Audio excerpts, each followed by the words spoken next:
White sauce pasta কীভাবে ঘরেতেই চটজলদি বানাবেন চলুন আজকে দেখে নেওয়া যাক। একটা সসপ্যানেতে কিছুটা জল দিয়ে নিতে হবে। আমি এখানে 1 লিটার মতো জল নিয়েছি। তারপর ওপর থেকে কিছুটা লবণ আর সাদা তেল দিয়ে নিতে হবে। লবণ দেওয়ার কারণে পাস্তাটা ভালো সেদ্ধ হবে আর তেল দেওয়ার কারণে পাস্তাটা বেশি গলে যাবে না। আমি এখানেতে 2 চামচ মতো তেল দিয়েছি, সাদা তেল। তারপর পাস্তাগুলোকে ওপর থেকে দিয়ে নেব। আপনারা আপনাদের পরিমাণ মতো পাস্তা দেবেন। পাস্তাগুলো ততক্ষণ সেদ্ধ হতে থাকুক, ততক্ষণ আমি সবজিগুলোকে ভেজে নেব। একটা কড়াইতে 2 চামচ মতো সাদা তেল দিয়েছি। আপনারা চাইলে অলিভ অয়েলও ব্যবহার করতে পারেন। সাদা তেলটা একটুখানি গরম হয়ে গেলে ওপর থেকে আগে থেকে কুচিয়ে রাখা সবজিগুলোকে দিয়ে দেবো। গাজর কুচি, গাজরটা খুব ছোট ছোট করে কুচিয়েছি। আপনারা চাইলে লম্বা লম্বাভাবেও কুচাতে পারেন। উপর থেকে ক্যাপসিকাম কুচিও দিয়ে নেব। তারপর একে একে আদা কুচি, লঙ্কা কুচিকেও দিয়ে নেব।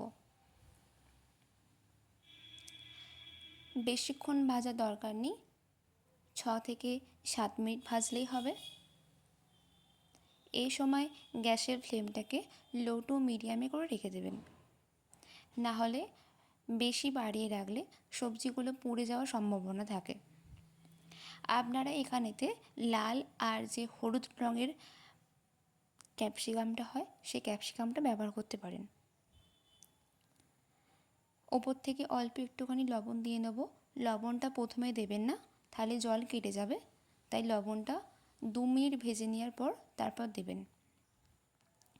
সবজিগুলোকে একটু হালকা হাতে নেড়ে নেব।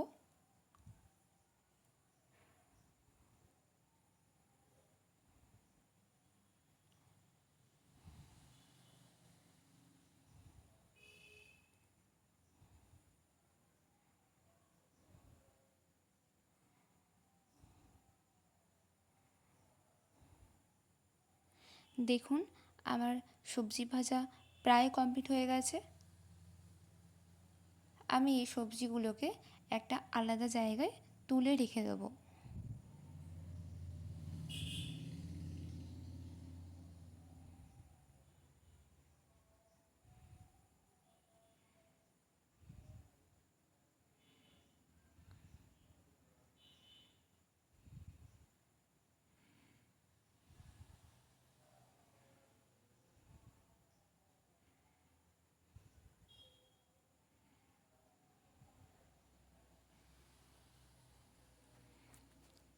সবজিগুলো একটি আলাদা পাত্রে তুলে রেখে দেওয়ার পর এই কড়াইতেই আমি অল্প একটু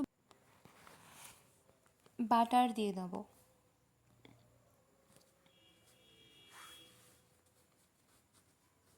দেখুন সবজিগুলোকে আমি ভালো করে তুলে নিয়েছি।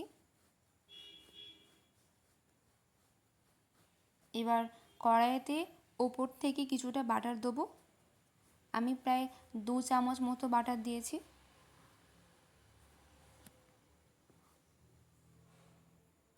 বাটারটা ভালো করে মেল্ট হলে ওপর থেকে আমি 2 চামচ ময়দার গুঁড়ো দিয়ে দেবো।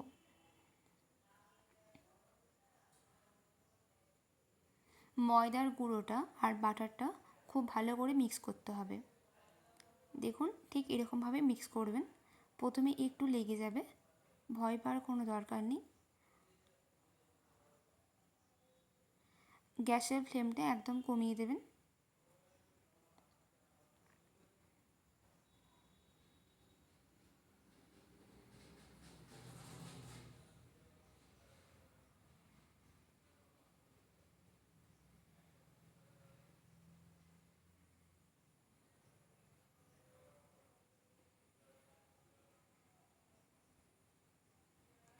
খুব ভালো করে নেড়ে নেওয়ার পর আমি ওপর থেকে কিছুটা দুধ নিয়ে নেব। অল্প অল্প করে দুধ দেবেন, একবারে সব দুধটা দিয়ে দেবেন না। দুধ দিয়ে ভালো করে বাটার আর ময়দার যে কোটিংটা করে রেখেছিলাম সেইটা খুব ভালো করে মিক্স করে নেব।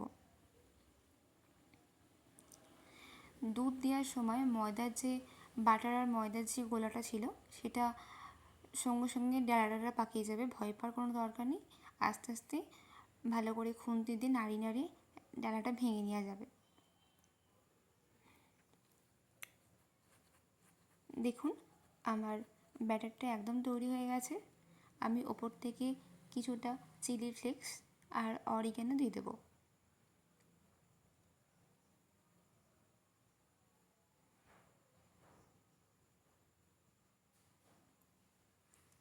দিয়ে আবার ব্যাটারটা খুব ভালো করে মিক্স করে নেব।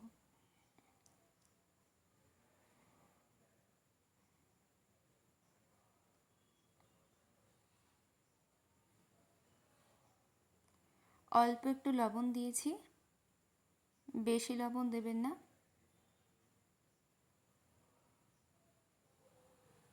বেশি লবণ দিলে খেতে ভালো হবে না।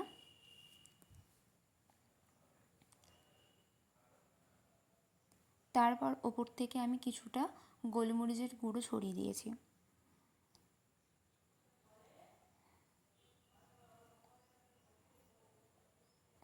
গোলমরিচের গুঁড়োটা দেওয়ার পর আবার ভালো করে নেড়ে নিতে হবে।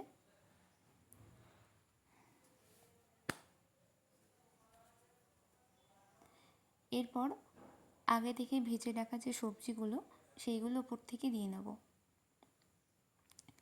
সবজিগুলো দেওয়া হয়ে গেলে সবজির সঙ্গে যে দুধের যে মিক্সারটা করেছি সেটা খুব ভালো করে মিক্স করতে হবে।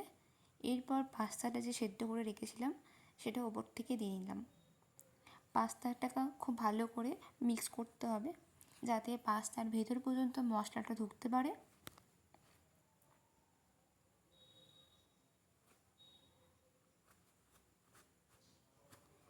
এই সময় গ্যাসের ফ্লেমটাকে একদম কমিয়ে রাখবেন, বেশি বাড়াবেন না, তাহলে নিচেটা ধরে যেতে পারে।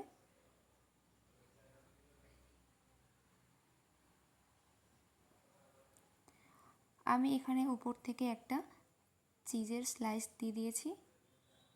আপনারা চাইলে নাও দিতে পারেন, তবে চিজটা দিলে অবশ্যই খেতে ভালো হয়।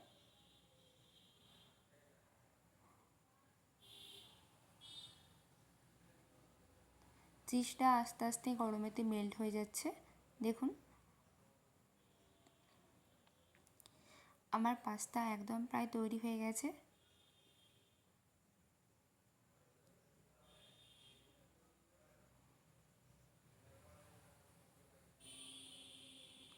দেখুন আমার পাস্তা একদম তৈরি হয়ে গেছে।